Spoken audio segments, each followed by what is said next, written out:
privilégio, eu sempre dizer isso, a igreja se reunir para aprender a palavra de Deus. Quero que você saiba que cada vez que você abre a Escritura, é como se você estivesse em uma sala cheia de tesouros eternos. Então não tem como você não abrir, ou melhor, abrir a Bíblia e não encontrar palavras que nos lembrem a eternidade, que nos mostrem como é a eternidade. Então hoje nós vamos continuar a nossa jornada pela carta de Paulo aos Gálatas. Eu posso dizer para os irmãos que essa carta, irmãos, é um verdadeiro mapa para a liberdade que temos em Cristo. Quando falamos em liberdade, se olharmos para a carta de Paulo aos Gálatas, nós vamos encontrar muitas coisas a esse respeito. Então, que os nossos corações estejam abertos para receber o que o Senhor deseja nos ensinar nessa noite. Amém? Irmãos, a vida cristã é como uma caminhada por um caminho estreito. Aquele caminho estreito que você anda com desafios ao longo dessa estrada. Então, nós, mais do que nunca, em um caminho estreito, precisamos da luz do Evangelho para não nos perdermos do rumo.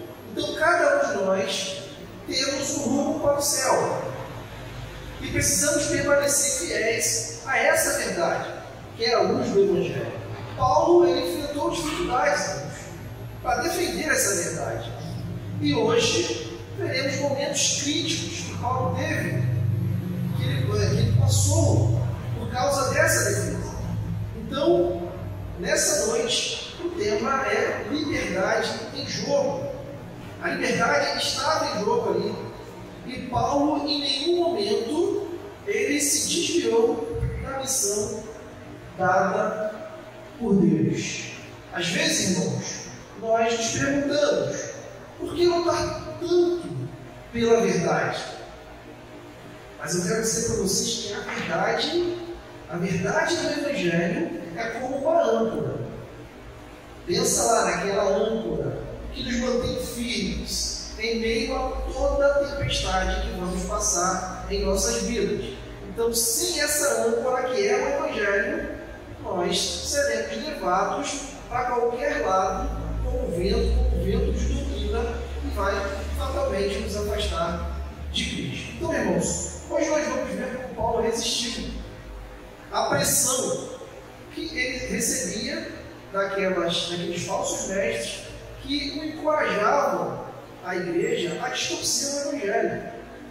Então, já tivemos dois sermões no capítulo 1, e agora nós vamos começar o terceiro sermão da carta, iniciando o capítulo 2.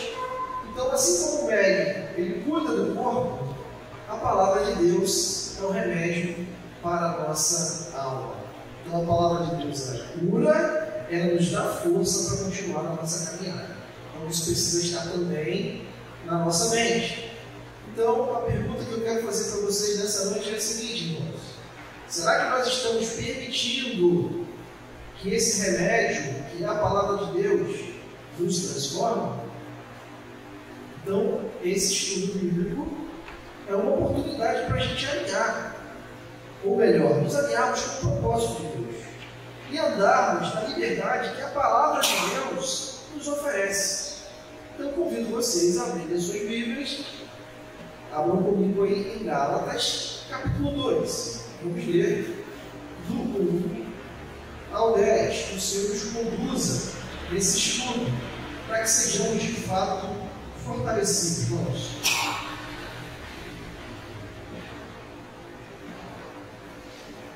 Gálatas, capítulo 2.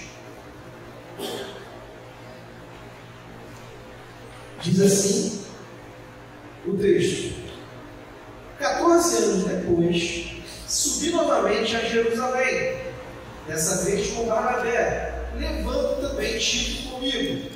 Fui para lá por causa de uma revelação e expus diante deles o evangelho que prego entre os gentios, fazendo, porém, em particular aos que pareciam mais influentes, para não correr ou ter corrido em vão. Mas nem mesmo Tito, que estava comigo, foi obrigado a circuncidar-se, apesar de ser grego.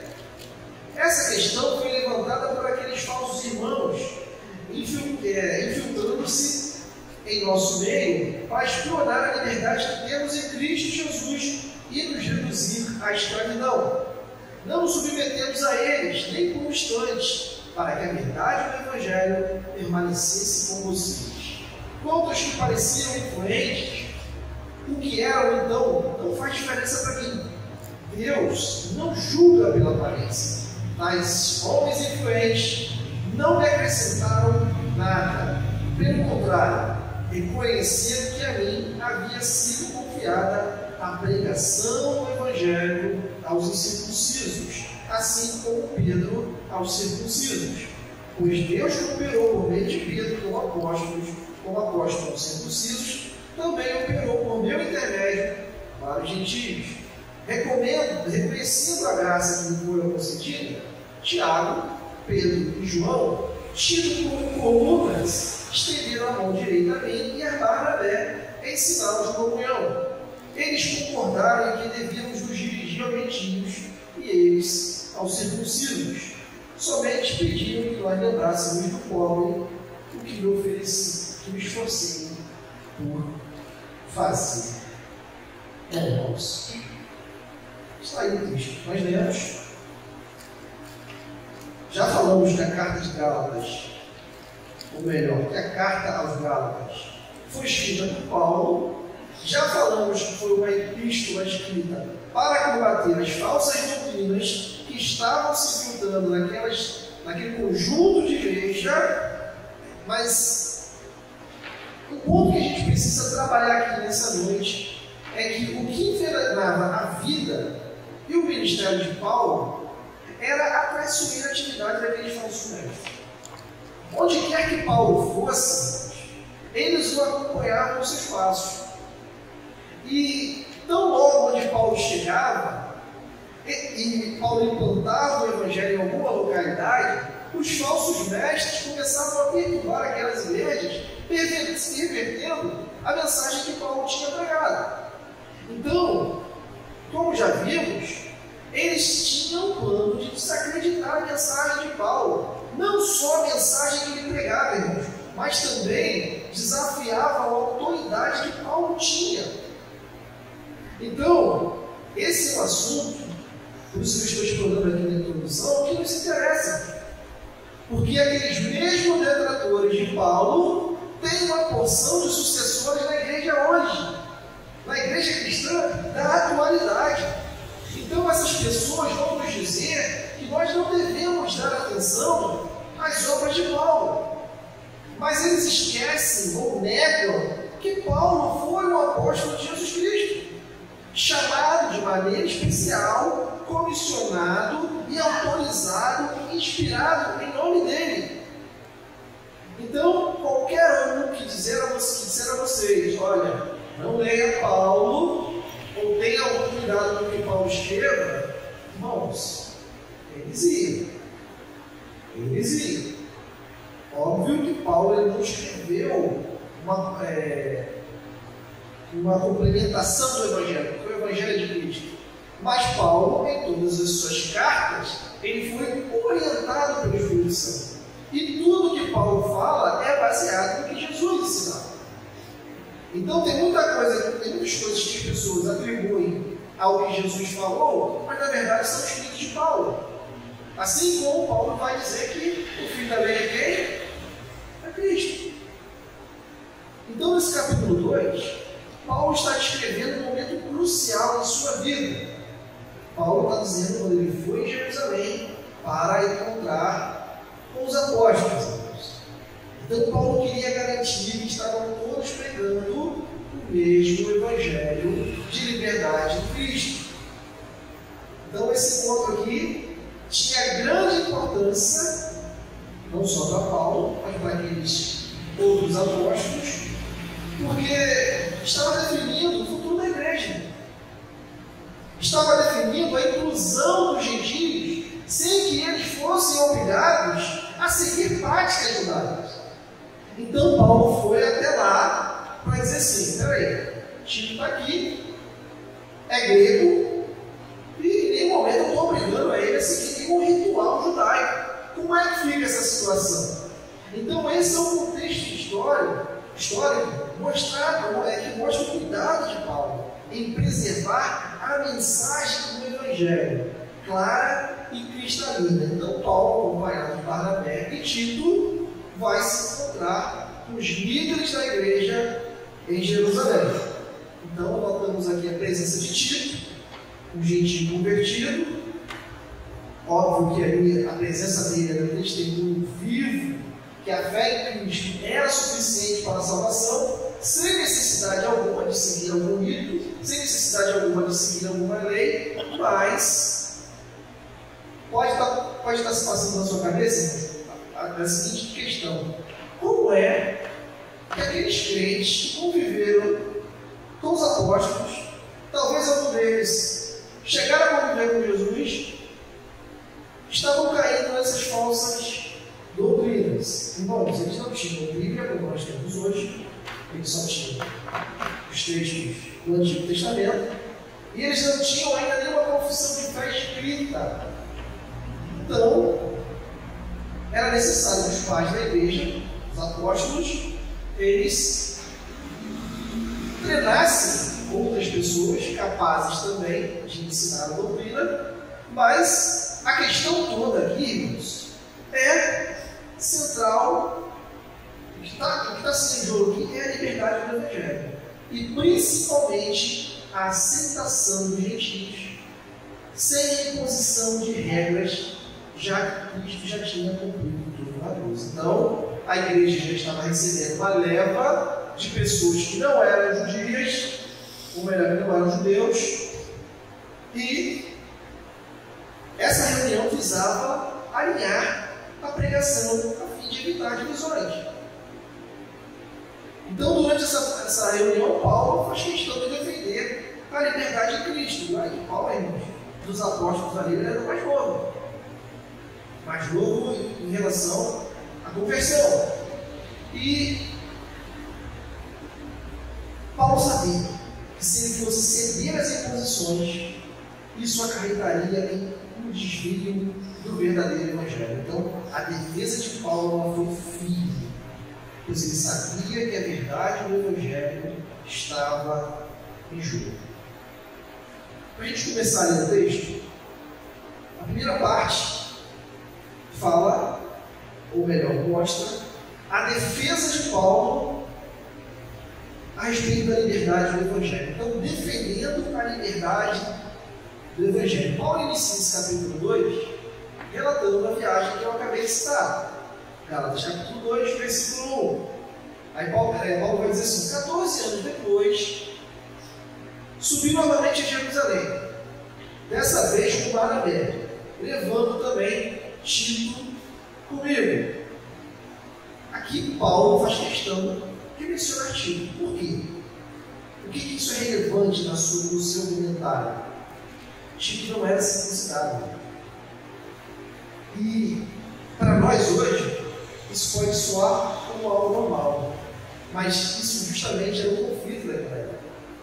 Então, Paulo ele leva Barnabé, um judeu cristão, e Tito, um gentio, simbolizando a unidade do Evangelho para todas as pessoas. O que Paulo está dizendo? Olha, o Evangelho serve tanto para o judeu, tanto para o gentio.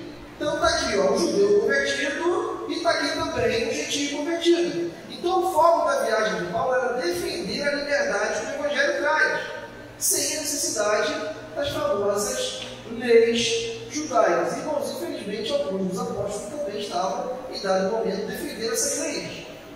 Então, era necessário que eles debatessem. Muitas das vezes nós também nos equivocamos. Então, é muito importante a gente entender que a gente precisa estar orando sempre. A gente precisa sempre estar. Hoje nós temos a palavra de Deus, que é o nosso alicerce, mas os concílios começaram naquela época porque eles precisavam definir algumas questões, porque, vez e outra, algum se desviava do que era certo, do que era correto, e os apóstolos convocavam o concílio: isso aqui não está bom, tem que ser dessa forma aqui. Olha, nós vamos ficar encarregados de falar da palavra e vamos eleger diáconos, vamos eleger outras pessoas para que as pessoas cuidem das viúvas. Nós vamos ver isso em Atos dos Apóstolos. E aí no versículo 2, Paulo esclarece que essa viagem, ela não foi uma viagem qualquer. Paulo está dizendo aqui que essa viagem foi guiada por uma revelação que ele recebeu de Deus. Aí Paulo vai dizer assim, fui para lá por causa de uma revelação e expus diante deles o evangelho que prego entre os gentios, fazendo-o, porém, em particular, aos que pareciam mais influentes, para não correr ou ter corrido em vão. Primeiro ponto aqui, irmãos. Paulo não estava ali por decisão própria ou por pressão humana, mas Paulo foi orientado por Deus.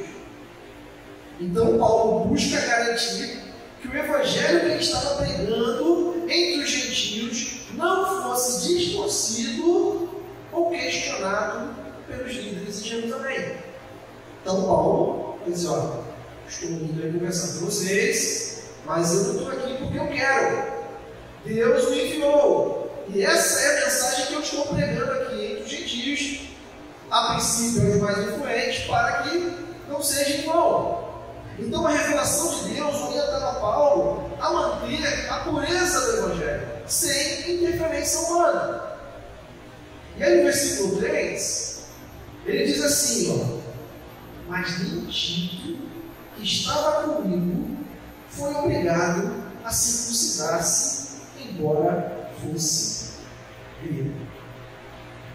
Irmãos, aqui Paulo está deixando bem claro que a salvação ela não dependia de observar a lei judaica.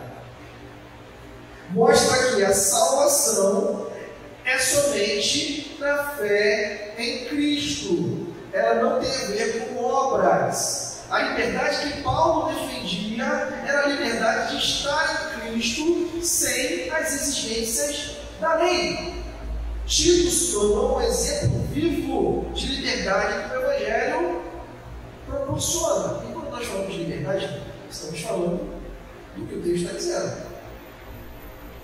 Não confundam a liberdade. E Paulo vai citar agora no versículo 4 a pressão que ele enfrenta dos falsos irmãos. E ele vai dizer assim, essa questão foi levantada porque alguns falsos irmãos infiltrando-se em nosso meio para espionar a liberdade de Deus em Cristo Jesus e nos reduzir à escravidão. Irmãos, esses falsos irmãos, eles tentavam forçar a observância da lei. Eles tentavam forçar aqueles gentios que tinham se convertido a Cristo começassem também a guardar as leis que nem eles guardavam. E o que eles queriam com isso? Destruir a liberdade que eles tinham em Cristo. Então, hoje nós vemos isso em algumas religiões, ou melhor, em algumas igrejas neopentecostais, onde a pessoa ela sai de um certo credo religioso e ela diz que se converte ao cristianismo e ela traz ritos da religião que ela tinha antes para dentro da igreja e ela acha que aqueles ritos que ela aprendeu lá de espiritualidade servem para nós aqui. E a nossa regra, irmãos, está na Bíblia. Então não é necessário algumas coisas que a religião muitas vezes quer impor. Então Paulo está aqui reconhecendo que essa influência não vinha de Deus, mas de uma tentativa de escravizar aqueles irmãos ali. Irmãos, assim como o pássaro não pode voar preso à corrente, o cristão ele não pode viver plenamente quando está amarrado ao legalismo, quando ele está amarrado a coisas que não é o evangelho que é pregado. Então isso é para amarrar, isso é para aprender, e Cristo nos salvou para a liberdade. Mas a liberdade também tem suas consequências. Não pense que eu sou livre e agora está tudo bem. Não. Nós somos livres para amar. Nós somos livres para servir ao nosso Deus. Mas, infelizmente, essas coisas estavam acontecendo ali naquela igreja. Ou melhor, naquelas igrejas. Não só naquelas igrejas, porque a heresia ela se espalhava de uma forma que, imagine se tivesse o WhatsApp naquela época, imagine se tivesse internet naquela época. Se naquela época era tudo na base da carta, e muitos eram analfabetos, precisavam de uma pessoa para escrever, né? O escriba tinha que escrever a carta lá para a pessoa, e as coisas se espalhavam, imagine hoje. E a heresia se espalhava hoje de uma forma assustadora também, graças a internet. E, como eu disse semana passada, aquele cortezinho que você recebe lá, cuidado. Analise bem o que você está ouvindo. Analise bem quem você está lendo. Então, chegamos no versículo 5. Paulo afirma da sua firmeza em não ceder essas pressões. Aí Paulo diz assim, ó, não nos submetemos a eles nem por um instante, para que a verdade do Evangelho permanecesse com vocês. E eu sempre repito isso. Sabe por que a igreja brasileira chegou aonde chegou? É porque os líderes são complacentes com falsos ensinos. Se existissem Paulos na nossa geração, não existiriam igrejas como existem hoje, irmão. Paulo sabia que se ele fosse ceder às exigências, ele ia colocar em risco a verdade do Evangelho, que é pela fé, irmãos, não por obras. Então a firmeza de Paulo aqui não era uma questão de arrogância, mas é uma questão de convicção. O Evangelho ele não pode ser comprometido, irmão. Então, por que as coisas estão como estão? Porque os líderes preferem cumprir o Evangelho do que muitas das vezes se dispor com o herege. Aí o herege cresce na igreja, o herege consegue arrebanhar multidões, aí o herege consegue abrir as suas igrejas, falar de forma aveludada, de forma bonita, mensagens mentirosas, e as pessoas vão seguindo essas mentiras normalmente. E aí chegamos no ponto de número 2, a verdade do Evangelho para todos. No versículo 6, Paulo está destacando aqui que os líderes em Jerusalém não acrescentaram nada ao Evangelho que ele pregava. Era o mesmo Evangelho. Olha o que Paulo vai dizer. Quantos, aos que pareciam ser fluentes, o que eram, pouco me importa. Deus não julga pela aparência.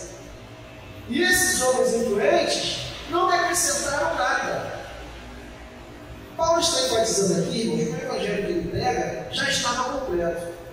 Não precisava de nenhuma adição, nem mesmo dos apóstolos, porque o Evangelho já estava escrito, já tinha sido pregado por Jesus. Então o ponto aqui é que a verdade do Evangelho é universal, irmão. Não depende de aprovação humana, mas apenas do Espírito Santo, para nos revelar o que é o que não é.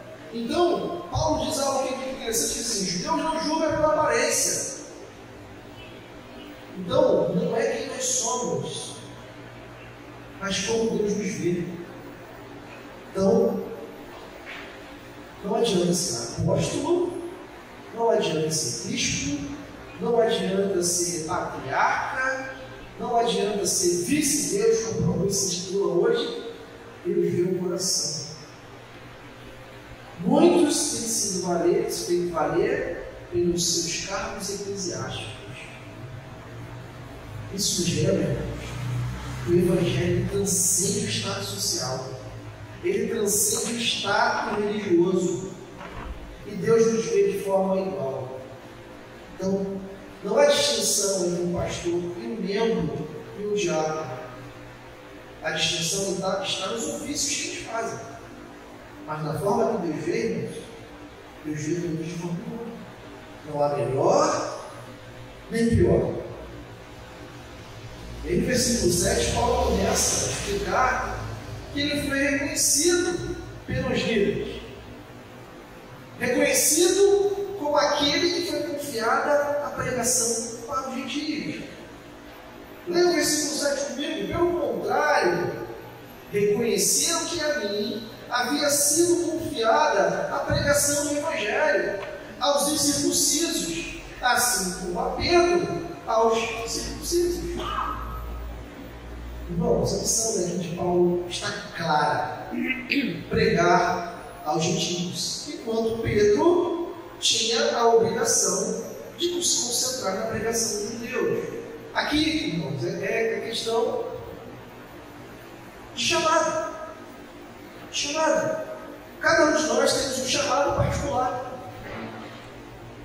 Talvez Paulo, pela sua cultura, talvez não, tenho certeza. Paulo, pela sua cultura, pelo domínio que ele tinha da filosofia, Paulo, em dados momentos, ele vai falar coisas que lembram muito Platão, que lembram muito Aristóteles. Paulo, pelo seu vasto conhecimento de cultura, de filosofia, Paulo era a pessoa certa para falar com os gentios.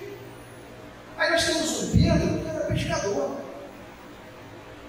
Não é que Deus não vai usar o pescador, mas vocês imaginam só uma pessoa com uma cultura exacerbada, uma boa cultura, chegar numa colônia de pescadores para pregar o Evangelho, falando tudo difícil, falando só palavras enroladas que ninguém entende. Os pescadores, embora o Espírito Santo não convence, mas os pescadores vão falar assim: o que esse homem está falando? O que essa pessoa está dizendo? Não dá crédito. E ao contrário também. Imagine Pedro.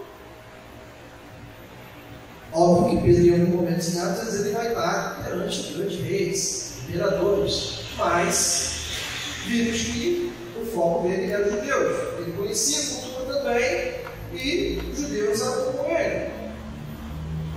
Então, o que isso nos mostra? A unidade do Evangelho. Mesmo com missões diferentes, o Evangelho é o mesmo para todos. Então, a gente gosta de chamar de tribos urbanas, na nossa linguagem. A igreja não precisa se diversificar em sua missão, mas ela deve ser unida na sua mensagem central da graça de Cristo. A mensagem é uma só, mas a igreja precisa ter modos diversos para atender diversas frentes. Então, o grande problema também da igreja, talvez brasileira ou do mundo, é que ela também tentou falar de Jesus de uma mesma forma por muito tempo. E aí, eu gosto muito dos trabalhos de missões, mas às vezes eu não consigo entender porque a gente tem que ir lá para o Nordeste e a gente tem que ir lá para o Amazonas, sendo que tem igreja lá e ninguém vai. E os de lá não vêm para cá. Aliás, os de lá, quando tem missões aqui, vêm de lá para cá. Aí vem o pessoal de lá para cá e a gente gosta de ir para lá, é uma bênção e tal, mas depois a gente vai embora. A gente vai, né? Foram quantas visitas que ficou para a igreja lá fazer? Foram umas 500 e poucas visitas, não foi? Do trabalho de reforma, de missões. Ficou para a igreja lá fazer. A gente vai, evangeliza e depois fica para a igreja resolver. A grande questão toda, irmãos, é da gente conseguir discipular essas pessoas. Então, cada um de nós temos uma missão específica. E a missão, irmãos, é de falar de Jesus e acompanhar. Agora, imagine eu indo para a Barra da Tijuca. Eu acho que eu conseguiria também. Mas, de repente, tem pessoas melhores para ir falar de Jesus para as pessoas de um grau elevado de cultura maior do que eu. Jesus levanta pessoas também nesse nível. Imagine, então, se a igreja da Barra fosse vir aqui fazer evangelismo, aqui em Piabetá. Olha o choque de cultura, a gente está falando de um mesmo estado, ao choque de cultura, irmãos. Ao choque de cultura. Então, a igreja precisa ser diversificada, mas a gente precisa lembrar que cada um de nós temos uma missão específica. Então, a oração de cada um de nós é: Senhor, mostra qual é a sua missão, qual é o meu público-alvo, aonde é que eu me dou melhor, qual é a minha forma de evangelizar, em qual local eu vou ter mais êxito. Então, irmãos, não adianta eu chegar numa roda de samba e querer evangelizar sambista. Eu não gosto de samba, não entendo de samba, não sei nada sobre samba. Qual vai ser o bate-papo? Aí eu posso também usar o pescador: odeio peixe, odeio mar, não sei nadar, eu gosto de praia, mas prefiro piscina. Então, a mensagem ela precisa ser diversificada. Aliás, a igreja ela deve ser diversificada, mas a mensagem tem que ser livre. Então, cada um de nós precisamos entender qual é o nosso chamado, qual é a nossa missão. E aí, no versículo 8, Paulo vai reafirmar que o mesmo Deus que operava em Pedro também operava nele. Aí o texto diz assim: pois Deus, que operou por meio de Pedro como apóstolos aos circuncisos, também operou por meio intermédio para com os gentios. O poder de Deus, irmãos, ele não faz distinção entre povos. Ele age tanto entre os judeus, tanto entre os gentios. A operação do Espírito é o que valida o ministério, independente do público-alvo. Ou seja, vou repetir, é o Espírito Santo que valida o nosso ministério, independente de onde nós vamos pregar.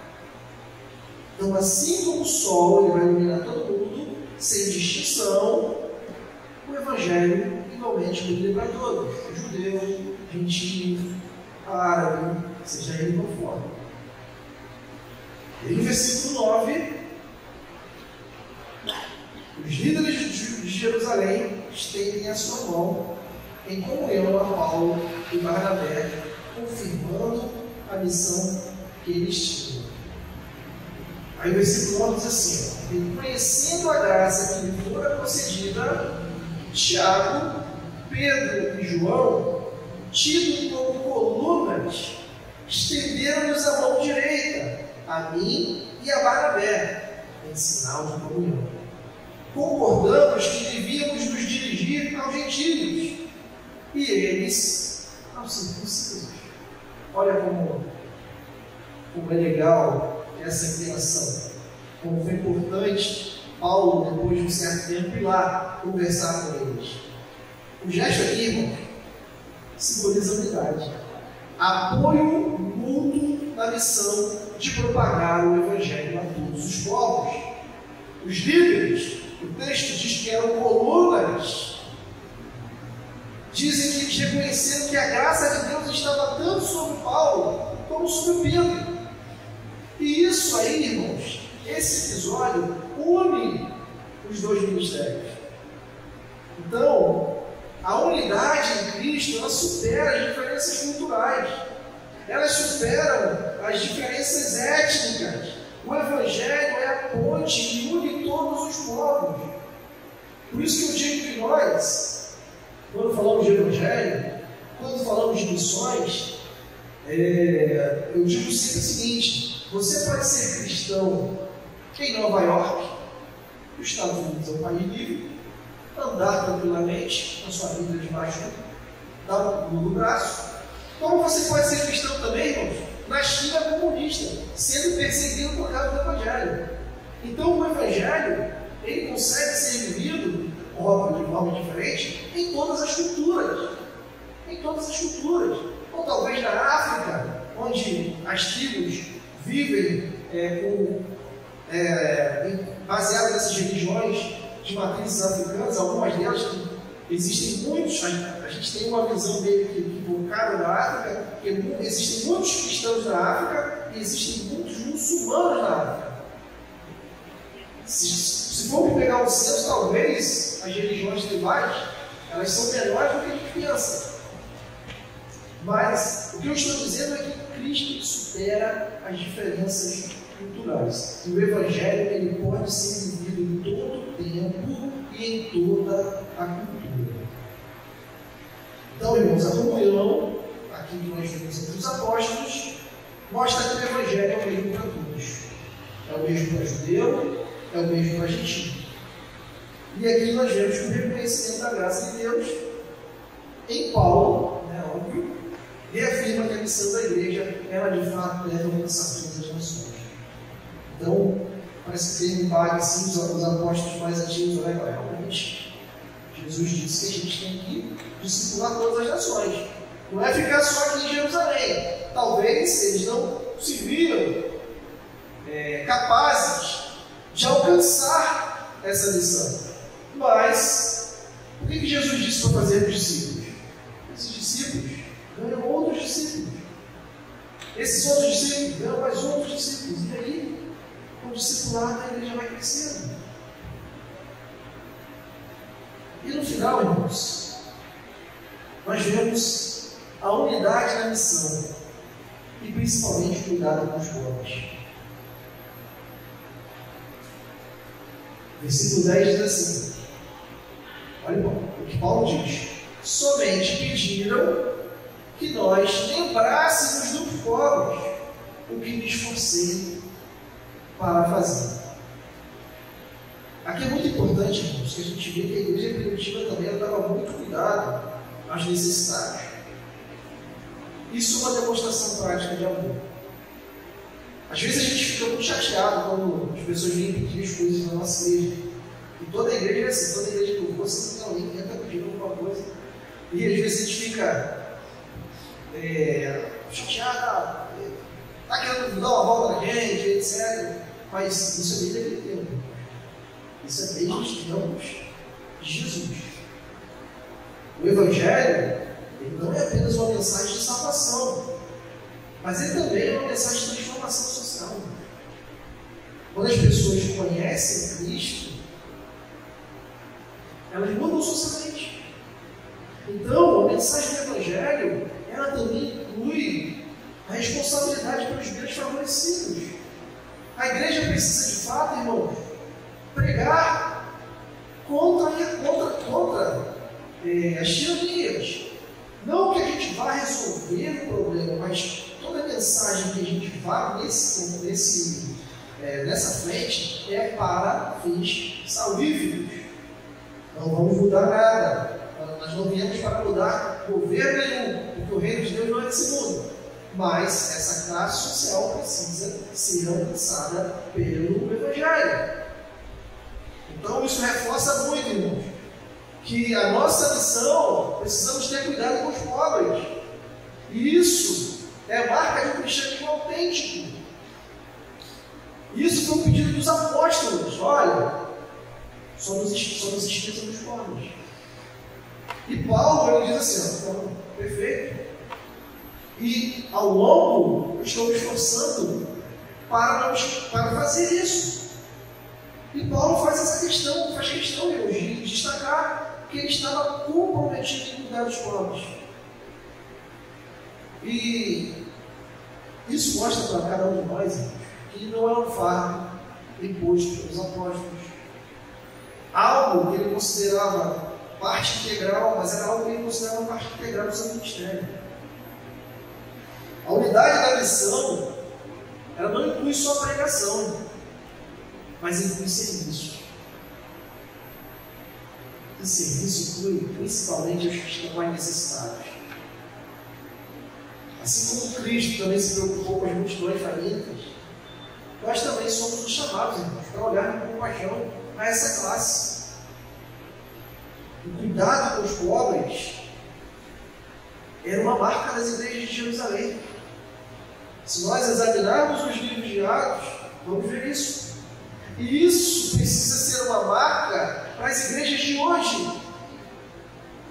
Mais uma vez eu digo, não é politicagem, não é com os fins políticos, mas sim um ato de amor, sim um ato de cuidado. A igreja, desde o início, irmãos, ela foi chamada para ser comunidade, uma comunidade de generosidade, suprindo a necessidade dos seus membros e suprindo também a necessidade daqueles que estão fora dos seus muros. Igreja é isso. Igreja é isso. E óbvio, irmãos, que isso também não inclui só necessidade material. A Bíblia também fala sobre preocupação espiritual. A igreja se preocupar com as emoções. E isso, se você for estudar a história da igreja, se você puder ver através da história da igreja, sempre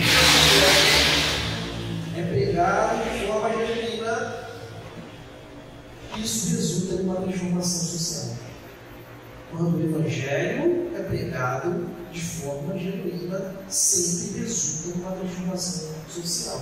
É igual se nós formos olhar os maiores avivamentos da história da igreja, todos eles têm duas marcas ímpares. A primeira é a centralidade das Escrituras e a segunda é a transformação da sociedade onde o avivamento ocorre. Então, os maiores avivamentos têm esses vieses. Centralidade das Escrituras e óbvio que foi dito. Então, irmãos, chegamos ao fim de mais um estudo.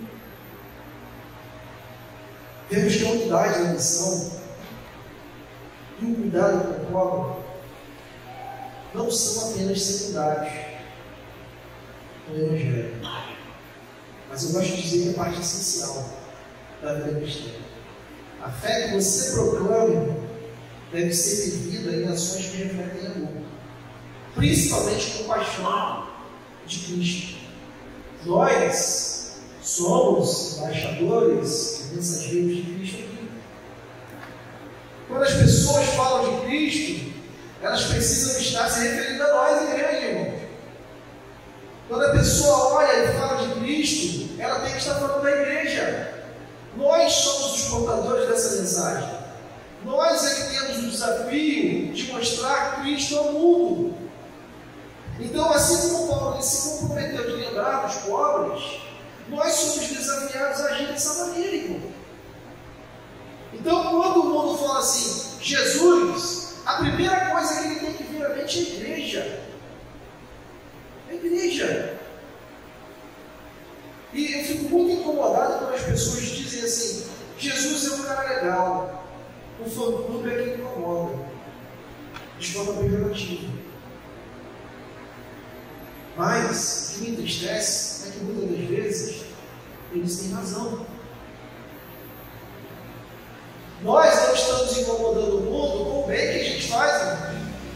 Nós não estamos incomodando o mundo dando a cara a tapa para ele estar dele. Nós estamos incomodando o mundo por aquilo que nós não estamos fazendo, que é o bem, que é a pregação do Evangelho genuíno. Que a nossa oração, irmãos, seja para que Deus nos dê um coração compassivo, para que Deus nos dê um coração disposto a servir, um coração disposto a amar e transformar vidas.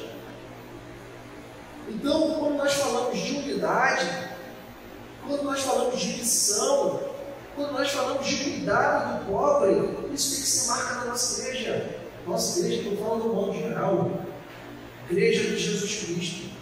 Então, quando as pessoas falam de Jesus, eles precisam lembrar da igreja. Olha, Jesus fez isso, a igreja também faz. A igreja ama, a igreja está disposta a caminhar mais uma família, a igreja está disposta. Isso não quer dizer aceitação de pecado, não é isso que eu estou falando. Mas muitas das vezes, nós somos os culpados, porque estamos pensando de nossos próprios umbidos e esquecemos a nossa missão. Jesus disse, vão e façam discípulos. E muitas das vezes nós estamos preocupados com as guerras culturais, muitas das vezes nós queremos mostrar a nossa visão das coisas e nós esquecemos de falar de Jesus, de de pregar o Evangelho, de fazer discípulos, de continuar levando a palavra de Deus. E muitas vezes a gente fica preso nos nossos castelos, que são as nossas igrejas físicas, e a gente esquece de fato do que é que tem que ser feito. Isso aqui, irmãos, que nós estudamos, precisa ser levado para a nossa vida. Precisa ser uma verdade em tudo aquilo que você faz. Se a gente só lê e isso não transforma a nossa vida, não vale de nada. Não vale de nada. Vamos colocar de pé, vamos mais uma vez falar com o nosso Deus.